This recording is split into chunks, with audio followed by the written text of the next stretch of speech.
Hello friend, popular TV serial ये रिश्ता क्या कहलाता है कि आगे आने वाले एपिसोड में अब आप देखेंगे कि हॉस्पिटल में दक्ष की नाजुक हालत देखकर रोहित का फूटा रूही पर भयंकर गुस्सा, तो वहीं रोहित की खरी खोटी बातों से थर थर कांप उठी रूही। जी हाँ दोस्तों, अब शो के अपकमिंग ट्रैक में अब आप देखेंगे कि जहां अभीर के जरिए जैसे ही ये बड़ी सच्चाई रूही और पूरे पोद्दार परिवार के सामने आ जाएगी कि दक्ष अभीरा का नहीं बल्कि रूही का बेटा है, तो वहीं रूही तुरंत ही अपने बच्चे को अभीरा से छीन लेगी और उससे दूर कर देगी। जहां बच्चे से दूर होके अभीरा का रो रो के बुरा हाल हो जाएगा और बच्चे की हालत भी बिगड़ना शुरू हो जाएगी। तो वहीं रूही सभी घर वालों से ये बड़ी बात छुपा लेगी कि दक्ष की तबीयत खराब है।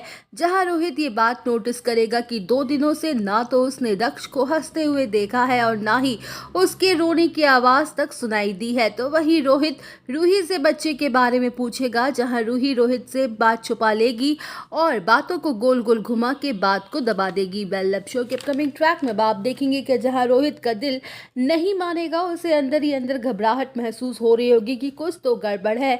दक्ष अभीरा भाभी के पास जब था तो कितना एक्टिव रहता था और अब एकदम से शांत पड़ गया है। तो वही रोहित दक्ष को अपनी गोद में उठाएगा कि तभी उसे देखते ही रोहित के पैरों तले जमीन ही खिसक जाएगी। जहां दक्ष की पूरी बॉडी नीली पड़ी होगी और उसकी आंखें लाल होंगी। जहां रोहित बिना देर किए दक्ष को अपनी गोद में उठाए भागते हुए जाने वाला है हॉस्पिटल। तो वही रूही और पूरा पोद्दार परिवार रोहित को देख के शॉक्ड हो जाएगा और सभी लोग उसके पीछे पीछे जाने वाले हैं हॉस्पिटल। वेल, अब शो के अपकमिंग ट्रैक में आप देखेंगे कि जहां डॉक्टर दक्ष का चेकअप करने के बाद रोहित को सबके सामने जमकर फटकार लगाते हुए कहते हुए नजर आने वाले कि कैसे माँ बाप है आप, बच्चे की इतनी बुरी हालत हो गई तब आप लोग इसे यहाँ लेकर आए हैं, तब से किस बात का इंतजार कर रहे थे। तो वहीं अभीरा और अरमान डॉक्टर के आगे हाथ जोड़ते हुए कहते हुए नजर आने वाले कि प्लीज़ डॉक्टर कैसे भी करके इस बच्चे को बचा लीजिए, ऐसी गलती दोबारा नहीं होगी। बच्चा चाहे किसी के भी पास रहे, लेकिन हम सबकी रिस्पॉन्सिबिलिटी बनती है कि बच्चा सही सलामत रहे। जहां रोहित रूही की लापरवाही को बर्दाश्त नहीं कर पाएगा और गुस्से में रूही के पास जाके और उससे पूछते हुए नजर आएगा कि आखिर बच्चे की ऐसी हालत ऐसे कैसे हो गई, तुमने किसी को क्यों कुछ नहीं बताया।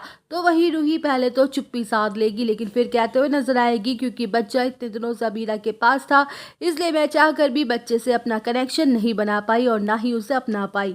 तो वहीं दोस्तों, रूही की लापरवाही की वजह से दादी सा लेंगी बड़ा फैसला जो कि लाएगा कहानी में जबरदस्त मोड़। तो आप सब और अपडेट जानने के लिए बने रहिए हमारे साथ। वीडियो को लाइक, चैनल को सब्सक्राइब करना ना भूलें।